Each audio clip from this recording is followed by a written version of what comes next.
Hi folks, this is Faith with Stone Soup Farm. This is our Apple Blossom Walk and Talk. It's a gorgeous spring day.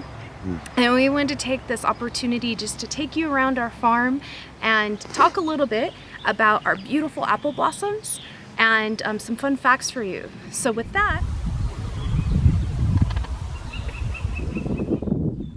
so we're past the stage of silvertip at the late spring. In fact, this piece of scion right here, a clipping from the tree, it would be a little bit more open than this. But using this as a pointer, taking a look at the pink tip stage of the apple right here, or what will be the apples at these terminal ends right here of the spur. So we've got 1, 2, 3, 4, 5 that are going to emerge on this. Later on, that will require thinning the apples because there'll be so many that you have to diminish some of them to get a larger crop. But past pink tip, coming over and looking at this blossom here, first you got the arrangement of the petals, right? And then in this interior, the anthers and the stigmas. Those are the male and female parts of the blossom respectively there. So the corolla is the arrangement of the petals, the anthers and the stigmas, and then that's going to be visited by the bee. This one may have already been visited. All around this Fuji tree, there's bees busily working, pollinating the tree. Underneath this whole arrangement is the calyx. That's collectively the sort of leafy arrangement of the flower itself. So you've got the top and bottom parts there.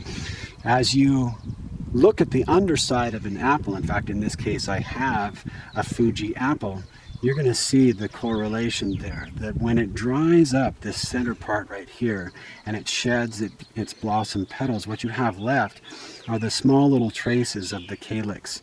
That's the leafy parts, and then the dried up pieces of the anthers and the stigmas as well.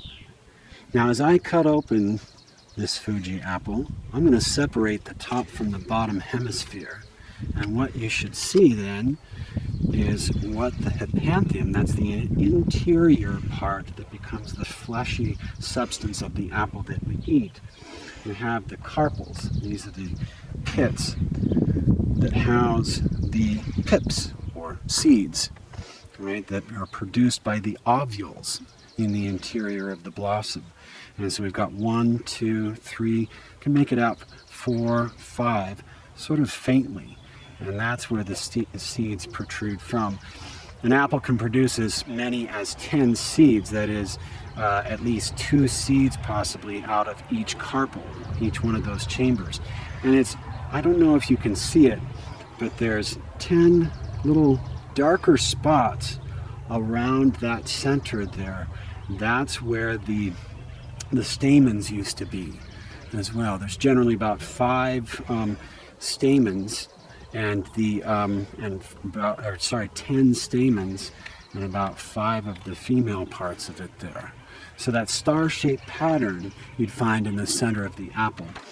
Also too, some of the labors that we'll be conducting in the springtime is warding against any pests like the codling moth that like to burrow in and feast on those seeds there.